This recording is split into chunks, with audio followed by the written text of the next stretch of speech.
Good morning. Hey, everyone.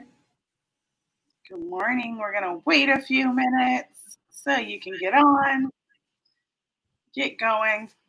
It's Wednesday. We're excited. Woohoo. It's Woohoo Wednesday. Good morning, Dre.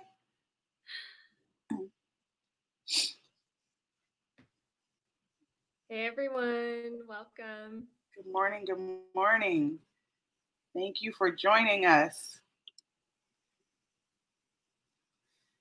Okay. And get the day rolling.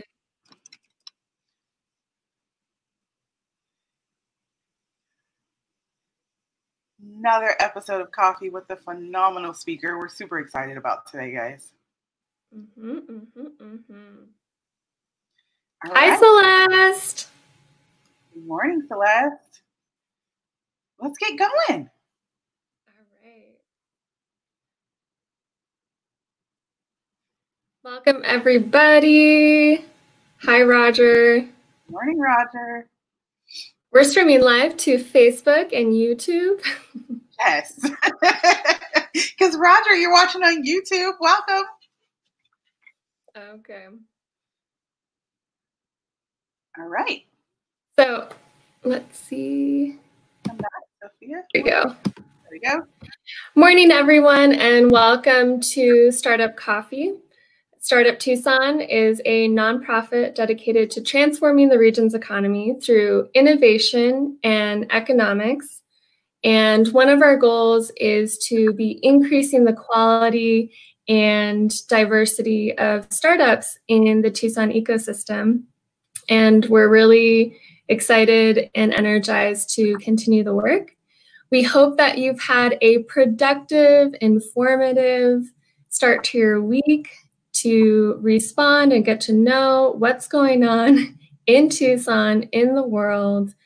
And we're ready to keep going with the work that needs to happen so that all entrepreneurs are celebrated and all people are, yes, welcomed in Tucson.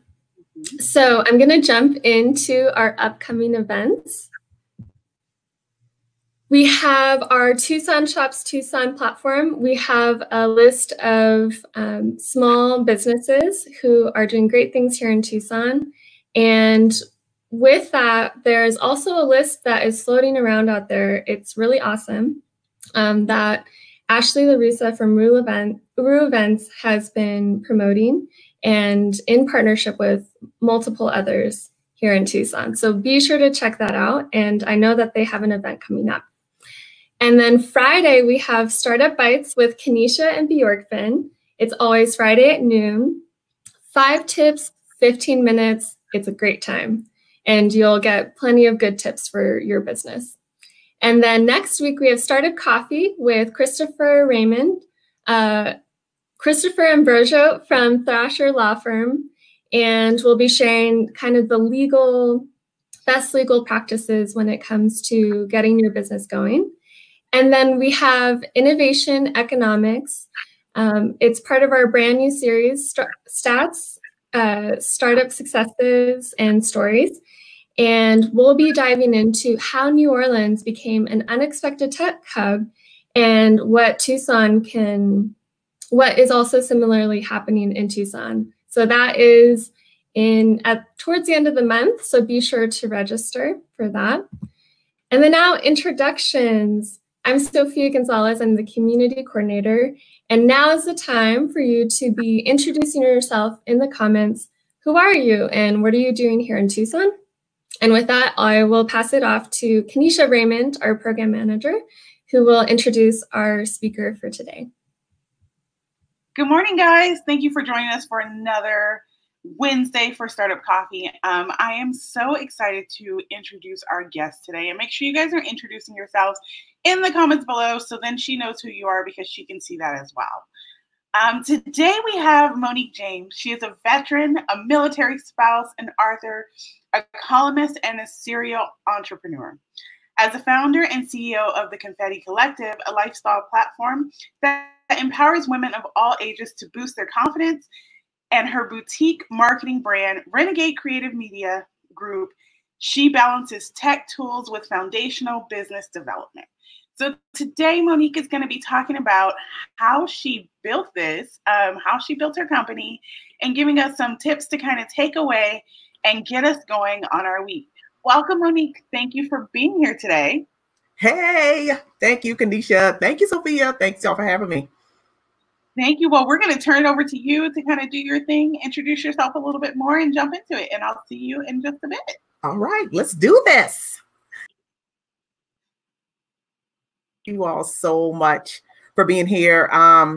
Just so you know, like, let's just put this out here.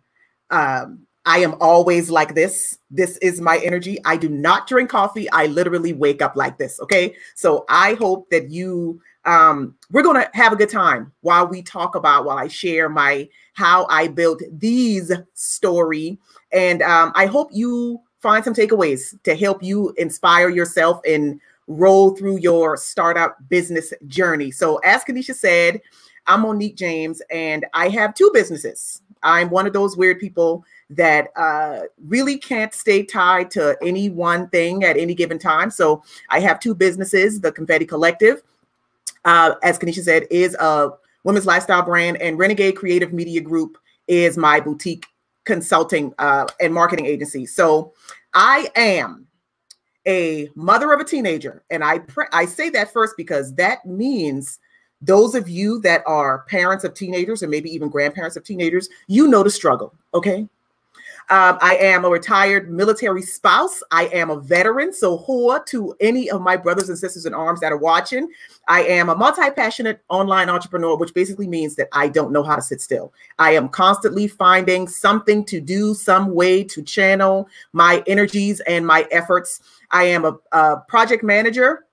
I am a Lean Six Sigma practitioner. I am a master content strategist, a confidence coach. And because I'm military, Sierra Vista is probably the longest place that I've lived in about 20 years. So I'm not quite ready to call myself a resident, but I just live here. Okay. So let's get into this. Now, I am going to talk about how an unplanned cross-country move allowed me to become a full-time entrepreneur. So back in 2013, my family, at the request of the United States Army, relocated from Georgia, Columbus, Georgia, to Sierra Vista. This wasn't our first time living here. Over the course of my military career and my husband's military career, we had both been to Fort Huachuca 2 times before. This time was unique because I was coming back, not as a soldier. I had already gotten out of the military, and I was a side hustler at the time, had no plans to go into entrepreneurship full time. I had my own plans, and we all know what happens when we make our own plans, right?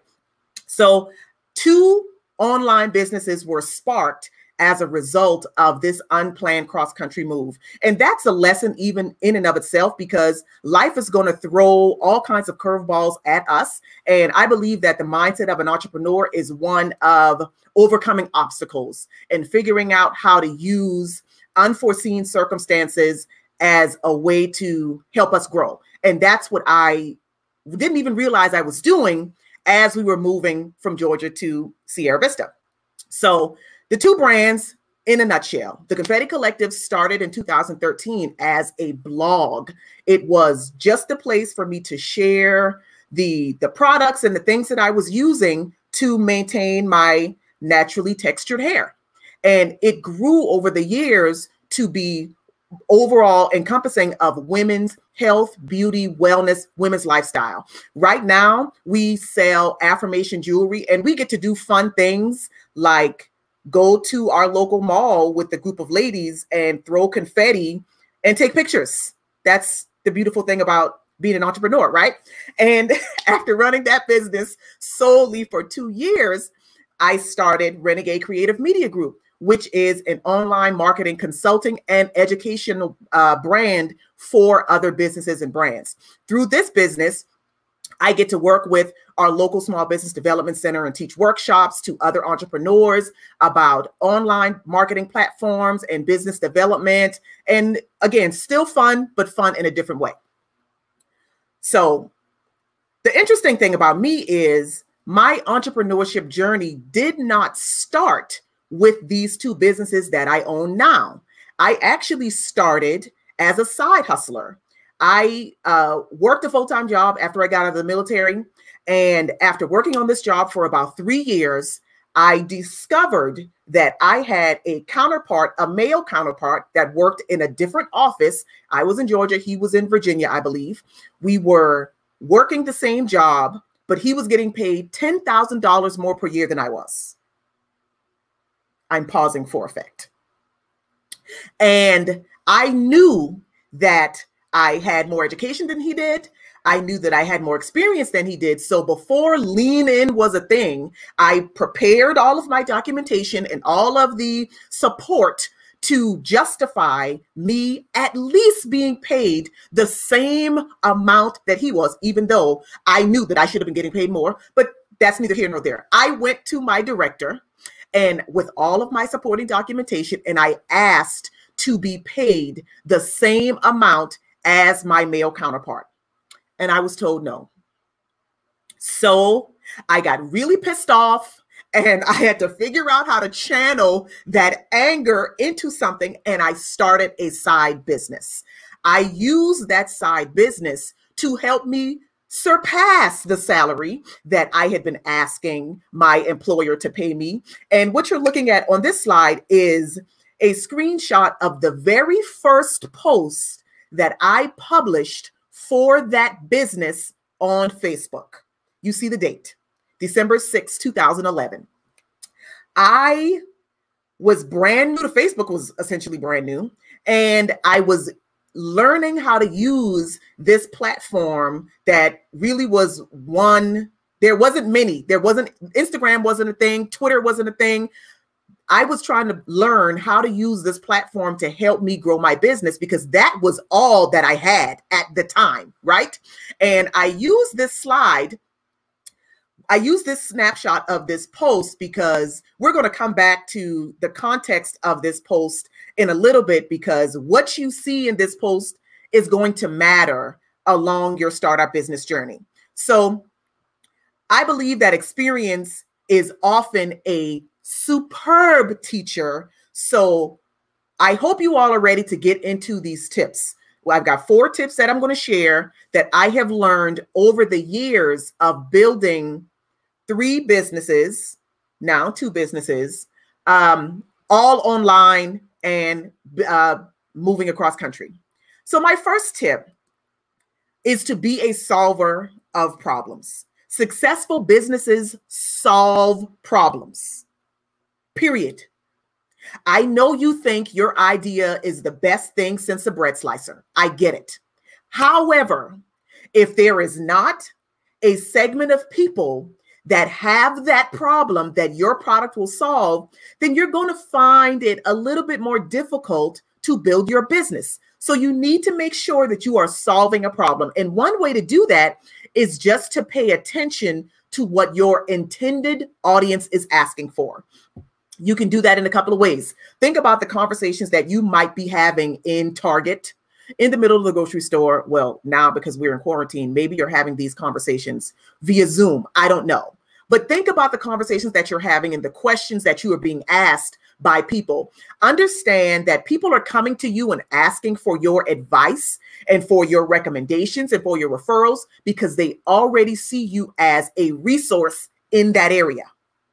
That's a clear indication. For me, that was a clear indication that the things that I was doing that I perceived to be a hobby potentially could have been a business.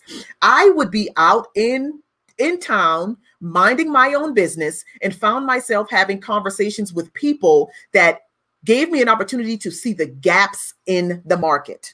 Even though, like I said, I started out as a blog with the Confetti Collective, blogging about hair care, naturally kinky and coily hair care. I am not a hairstylist, but people were coming to me and asking for recommendations about products and tips about how to deal with the hard water and how to mix products and how to make your own products.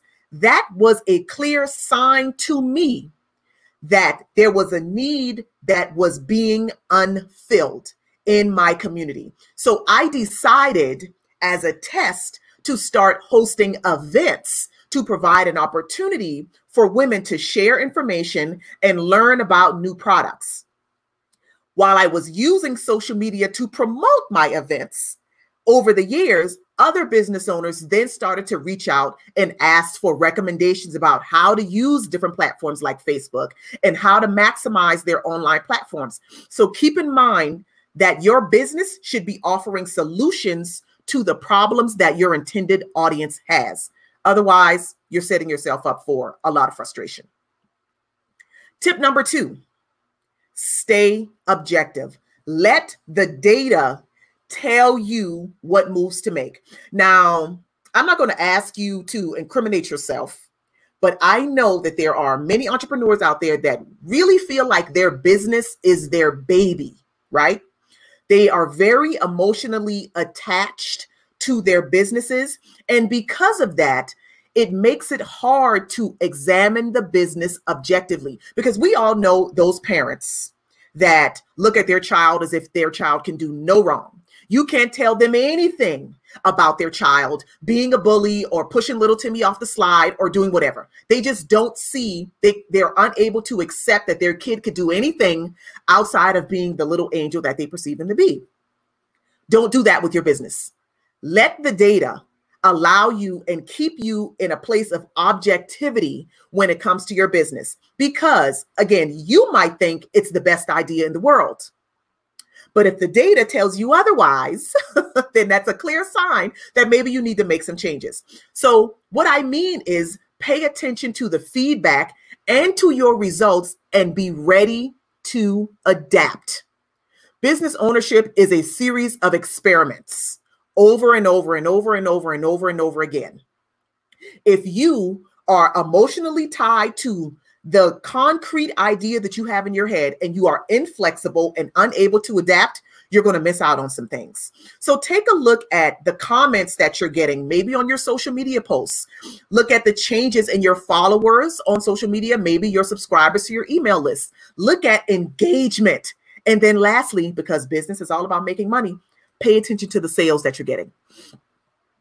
I know you love your business, but you need to let the data lead you and be able to adapt when necessary. So these are some examples of some of the feedback that I got early on in my multi-passionate online entrepreneur business owner journey. So when I say look at comments, on the left here are two comments that I got from one of the very first events that I hosted. This, again, was a clear indication that this thing that I was doing, my community wanted more. They were looking for more. They enjoyed themselves. This is a testimonial by another name. This newspaper clipping is an article that was written up about one of the big events that we hosted that literally focused on natural hair care. We had over 150 women come to an event space in Sierra Vista, which had never been done before, and that attracted the attention of our local paper. Again, that's feedback. That's feedback. That's data that is telling me this is needed in the community. And then once I made the shift to offering consulting and support for other entrepreneurs, I started hosting small workshops. And what you're seeing on the right are, again, comments, concrete evidence that my intended audience wanted what I was offering. Let the data tell you how to move.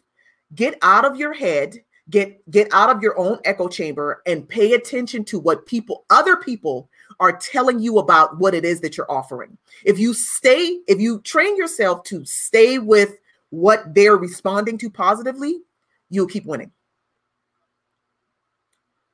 Tip number 3, don't be afraid to go against the grain. Now, I, from the very beginning, always knew that I did not want to have a brick and mortar location. I always wanted to be location independent. I didn't want to be tied down to one particular address. I wanted to be a free agent.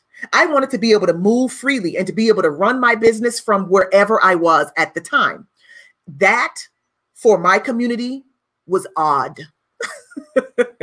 Nobody could imagine that I would want to be a business consultant that didn't have a business address, that didn't have an office that people could come to. I have used online platforms to meet with clients for years. Now we have to do it. Everybody's doing it. But in the beginning, I looked weird for saying I didn't want to do these things. You have to recognize what the vision is that you have for your business and stay true to that. And if it's not rooted in tradition, that is okay. Somebody has to go first. Somebody has to introduce a new way of doing things. That somebody could be you. The fact that I run 2 businesses simultaneously is rare. Most people don't do that. It's interesting. It's odd. It's against the grain, and that is okay. My vision was always to do things in a very specific way. The fact that I was able to introduce events as a service offering was rare back then because nobody was doing events in the way that I was doing events.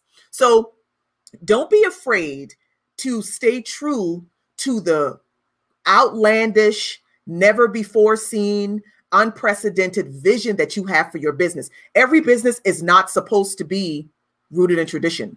If the founders of Uber believed that, we wouldn't have Uber today. Stay true to your vision and don't try to force it into fitting into tradition. So these are some examples of the services and products that I offer that still to this day are still outside of what you would expect for a business owner. I host virtual events. This screenshot that you see at the top was a virtual summit that we hosted last month that when we first started planning it was going to be an in-person experience. And the pandemic caused us to shift and we moved and transitioned the entire summit, all-day summit, into an online event. I have always used influencer marketing by including customers of our business in our marketing. These 3 ladies were all customers of ours back when the Confetti Collective sold apparel.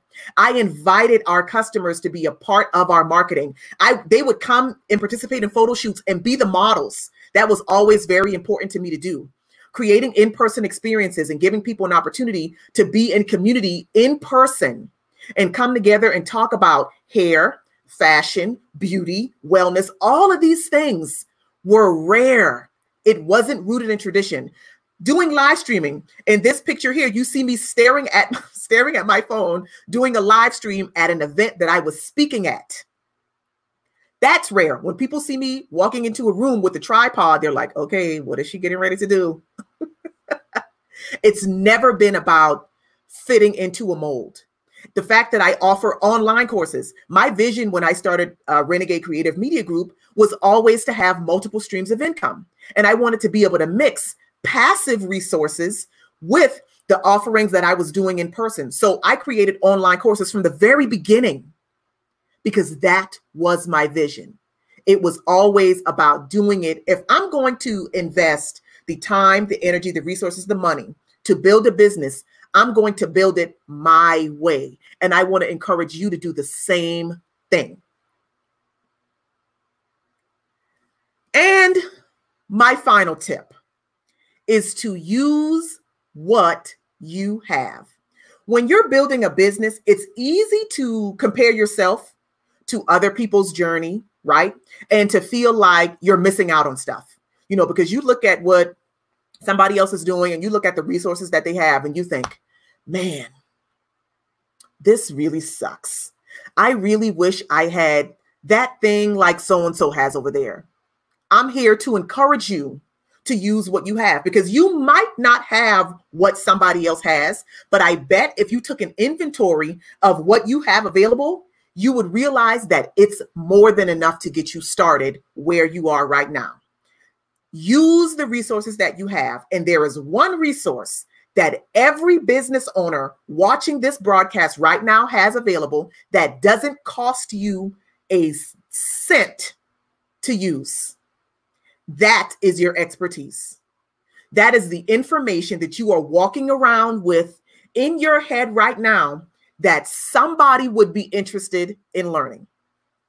When I started all three of my businesses, I put my expertise to work and I started creating content to help me create momentum, because I realized that nobody cared about what it is that I was offering if they didn't know that I knew what I knew. I needed to show up and tell them what I knew so that they would recognize me as a resource and establish credibility for myself, and then want to buy what I had to offer.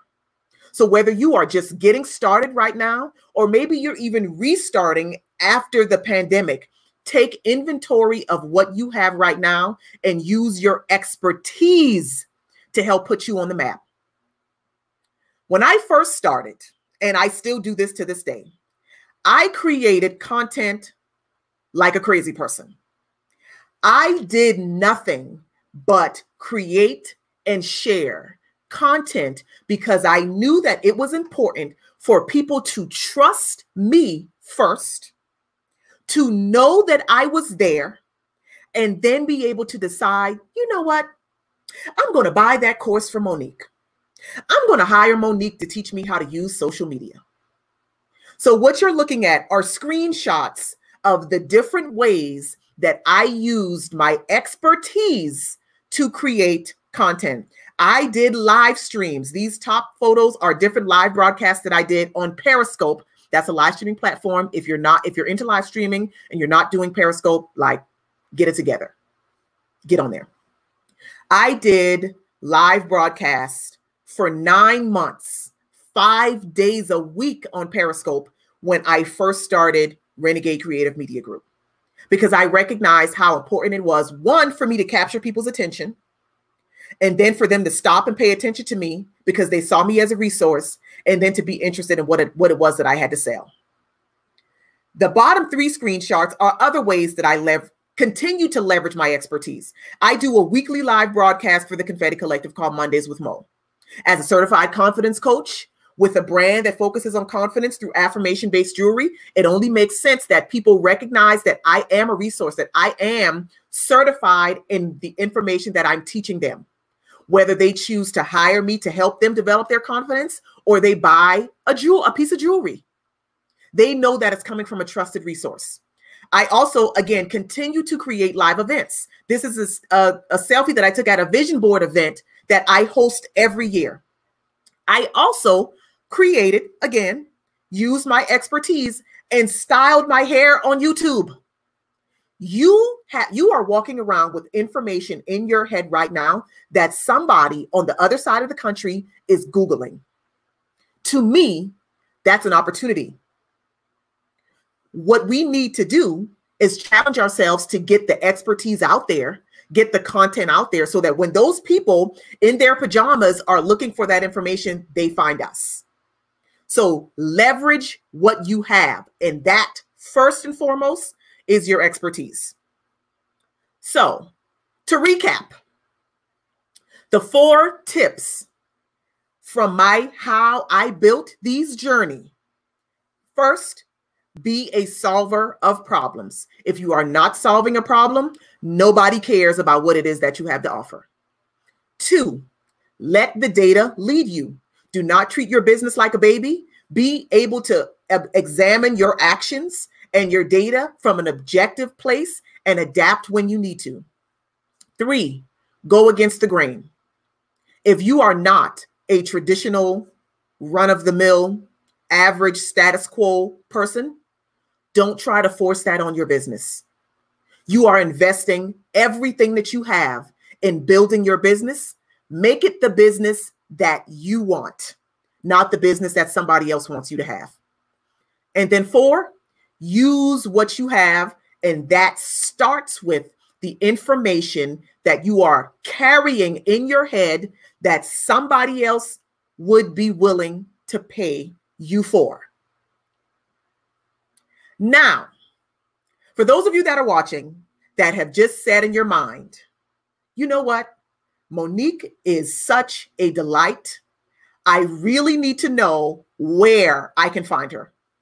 There you go. We really should keep in touch. You can find the Confetti Collective on all these social media platforms. And you can find Moniek James and Renegade Creative Media Group on all of these platforms. Let's keep in touch. I'm here. I'm interesting. You're interesting. We really should connect. So thank you first to Startups Tucson for allowing me to be here and share my journey with you all. Thank every single one of you that are tuning in and watching. I am ready for your questions. I hope you have some. Thank you. I'm excited. Let's keep this conversation going.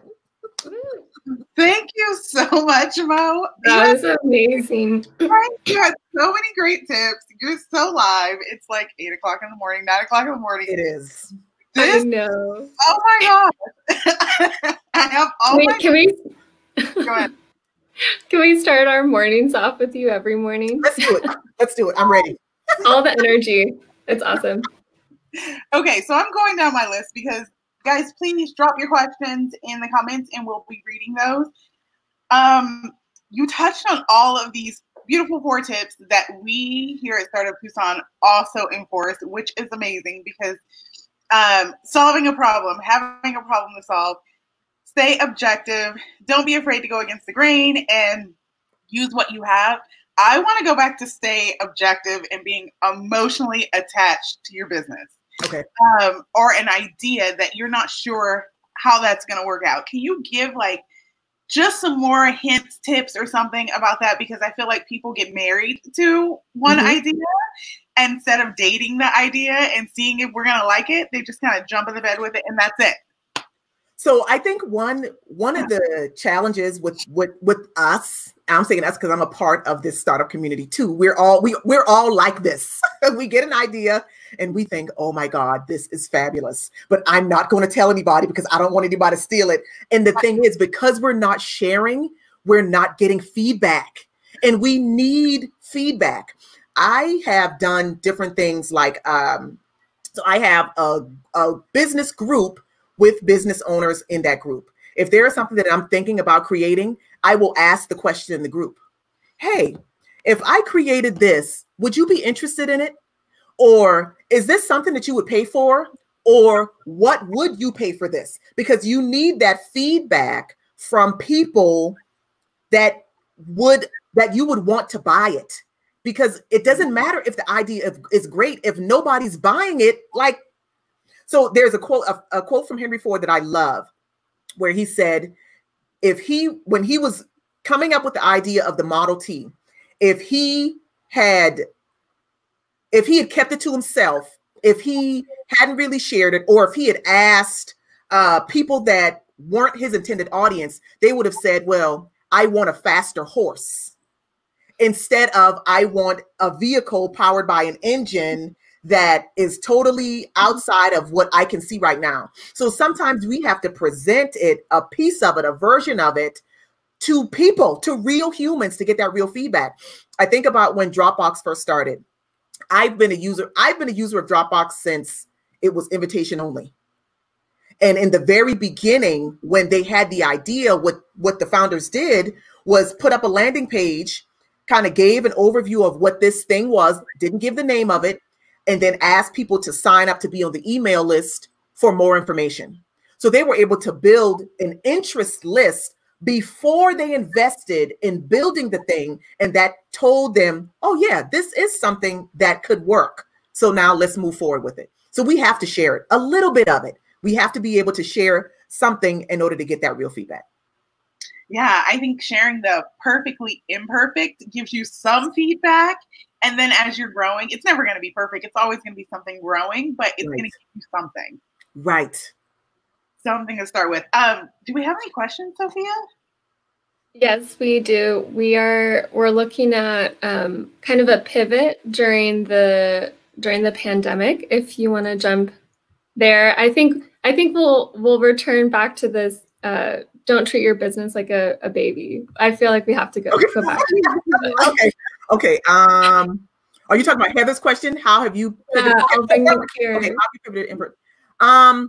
So the beauty, Heather, was because I have these two businesses that really kind of work both sides of my brain. I have the Confetti Collective really lets me be creative, and Renegade Creative Media Group is the really left brain, really analytical, nerdy side. So I was already using online platforms with my clients. I was already using Zoom and Be Live and Ecamm and all of these things through that business. So when I decided that that instead of canceling the in-person event, we were going to transition it to virtual, all I needed to do was just build the structure on the platform that I chose, which was Zoom. We use Zoom. I did make it a conscious effort to make sure that all of the speakers, because we already had speakers lined up and everything, all of the speakers were familiar with it. We did orientations. We did like 3 dry runs because I knew that I wanted the audience to have a delightful experience. I wanted them to have a complete experience without those natural hiccups. So I already had the platform. I just needed to transition. And what I didn't say during my while my slides were up, my very first business, my side hustle, was an event planning business. So events are not foreign to me.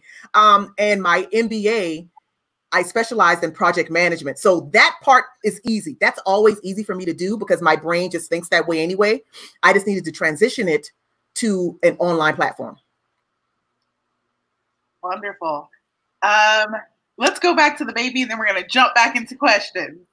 Okay, great. You have a question, Sophia, before we jump in?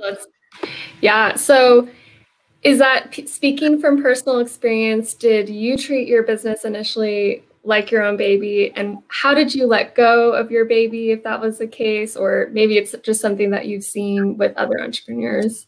In the beginning, I'm going to be y'all are going to be surprised to hear this. For me, it was very much all about the money. Like, why am I going to invest? Because my time is worth something. So if I'm going to give my time to build anything, I need to already know or already have an expectation of what the return is going to be. When I started with my event planning business, I deliberately didn't go after weddings because, one, the wedding industry was already saturated and I am not the kind of person that works with brides. Okay, that's just not me.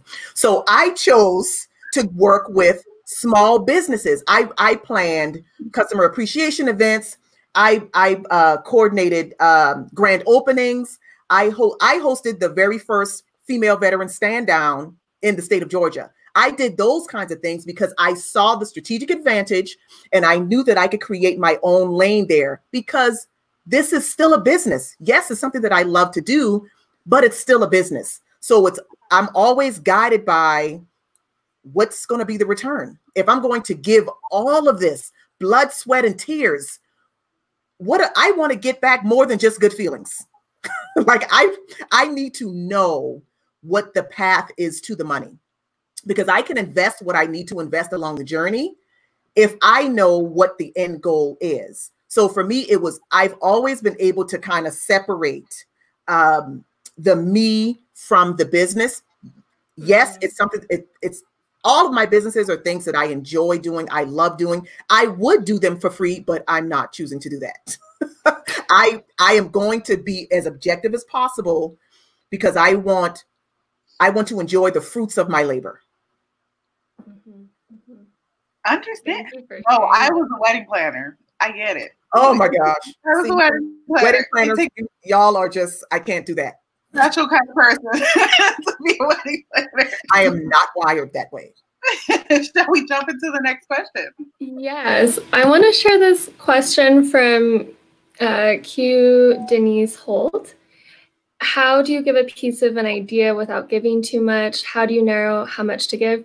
And you were also talking about feedback earlier. You're getting customer feedback, and sometimes customer feedback can maybe be discouraging for you. So how do you kind of navigate everything that you're taking in? How do you decide what's helpful, what's not helpful? So there's a quote by Willie Nelson where he says, "Don't read your press, weigh it." So to me, that the same thing applies for feedback. Don't get so emotionally invested in it, but weigh it. Because this is the thing, you all, like, let's be brutally honest for a minute. There are some people that we know if we ask them to give us feedback on our idea, just because it's us, they will say, that is horrible. You need to stop, go back to work. Like, we know it. So don't ask those people. Like, consider the source. This is the intelligent soldier coming out of me. Consider the source. When you are getting information from a source, you need to, yes, weigh the information, but also consider the motivation of the source. If you trust that source to be objective, then take that for what it is and chew it and marinate on it. But if you think that there might be a little bit of subjectivity involved in that feedback, then maybe that weighs a little bit less than what you would weigh, like the person that that you can trust their opinion, you can trust their feedback. I'm just not emotionally tied to it. And I'm military. I have a really thick skin, that just comes with being a soldier. But I think that trips us up as entrepreneurs when our identity gets wrapped up in the thing and in the feedback. We are unable to receive constructive criticism. And we also put too much stock in the people that love us, that if we said, I'm going to start a paperclip business, they would say, oh my gosh, this is the greatest thing in the world. You can do it. Like, we have to weigh it. We have to weigh the feedback. And then to Q's question, how do you give a piece of an idea? That depends on the idea. Mm-hmm. I also don't give it to just anybody. I'm not going to give the piece of the idea to just anybody. I am going to choose the people that I have already identified would be the ideal customer or client for this thing. And I'm going to ask them. And I'm going to ask them or share it with them, because I'm not concerned about them stealing the idea and going to run with it themselves. They're probably not a horrible person if they're somebody that I've already identified as being the person that would buy this. That determines what I share. And that's also why I'm not really worried about giving too much, because we're not the only one with the idea. Let's just keep it real.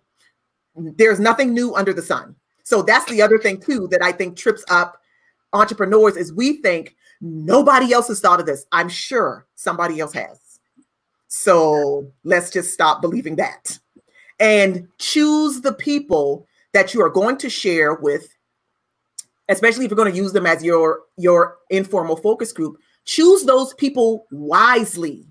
Don't just throw it out there indiscriminately, especially if that is a concern that somebody's going to take the idea and run with it. Don't share it with them. Choose those people wisely. I am very, very intentional and purposeful about how I put things out and how I frame things, especially if it's going out in front of a mixed audience.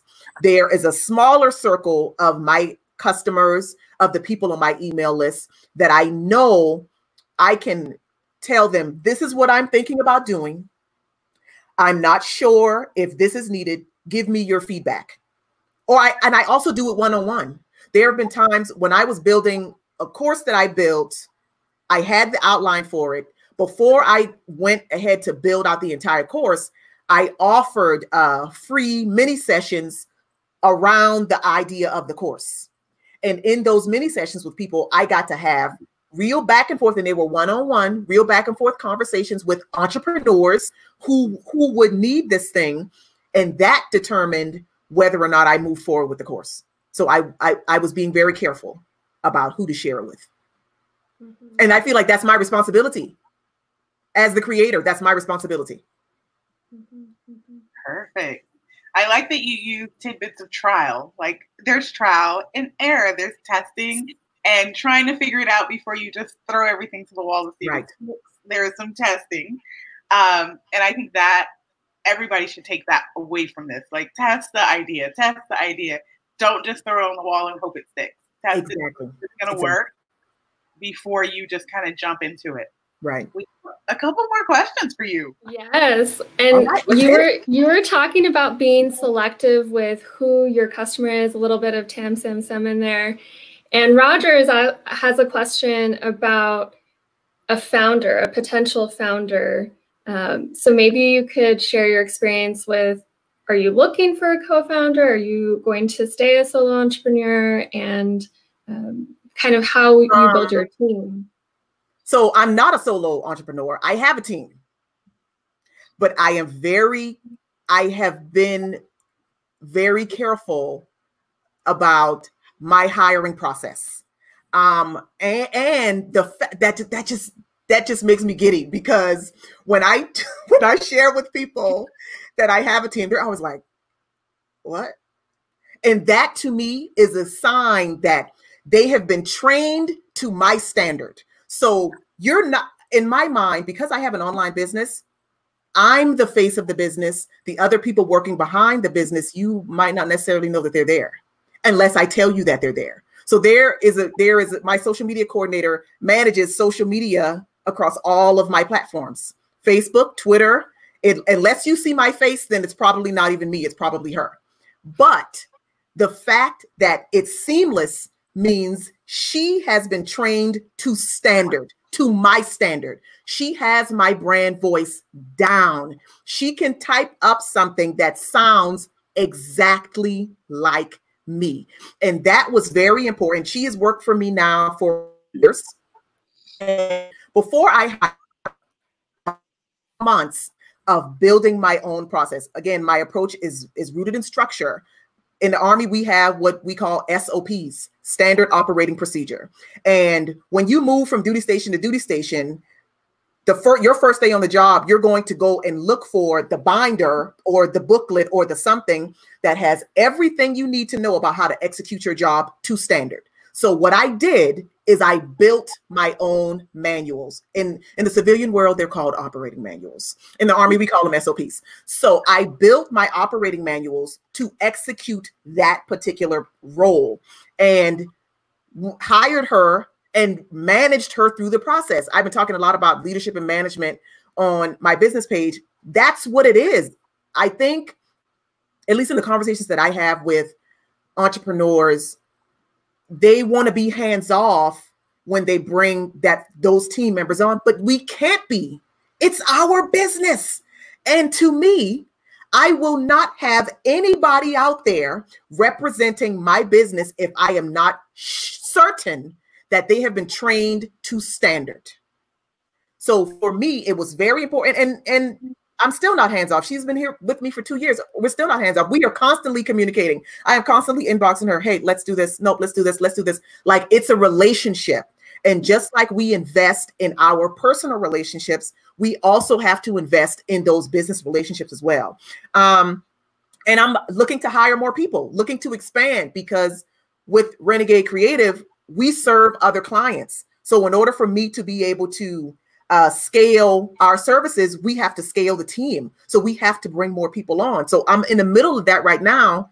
And it hasn't happened yet because we're still building out the next version of the SOP. So I was very, very purposeful and very intentional, because I didn't have a lot of time to micromanage. I don't have time to micromanage. I don't have time to waste either. So I prepared, just like a mother prepares her home when she's about to have a baby. I prepared my business so that when that team member came on, she knew exactly what to do, how to do it. I knew how to manage her to get to the results that I wanted. And it's just grown and evolved over time. Perfect. Well, we have one last question for you. You want to throw it up there? Is it Andrea? Andrea? Yeah. All right. So Andrea's wanting to know, how do you stay motivated in a community that has an aversion to change? Okay, I'm going to give the blunt answer, and then I'm going to give a more professional one. I don't care. I don't care. Listen, I said this already. Somebody has to go first.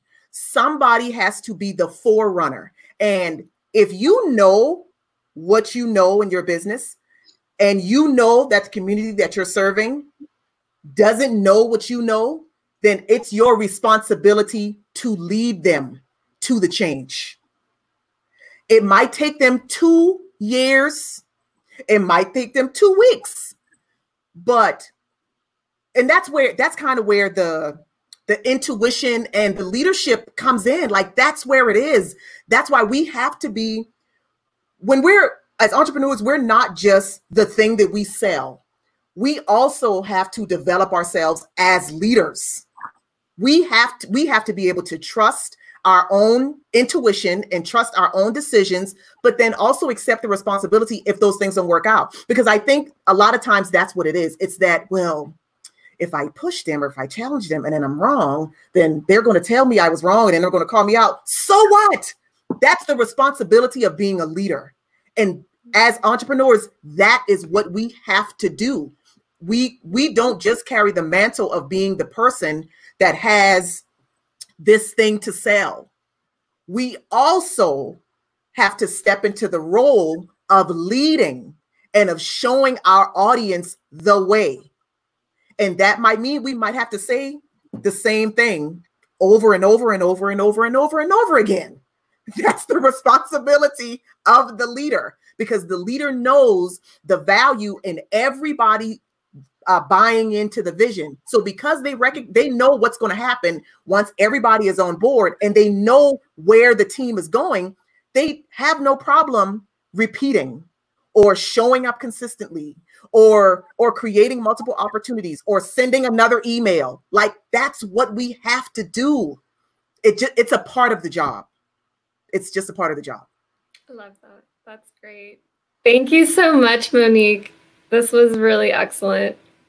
Thank you. I could go on for 1,000 more years, but you know. We would always have you for 1,000 more years, but we don't want to take up your full day, Mo. Well, Startup Tucson entrepreneurs, we're so glad that you tuned in with us for a really great presentation and discussion. We have a roundtable that you'll be hearing about soon with some very special and important and incredible people. So we'll be looking out for that, and we will see you sometime this week. There's Startup Bites on Friday. See you on Friday, guys. Thank you. Bye. Bye.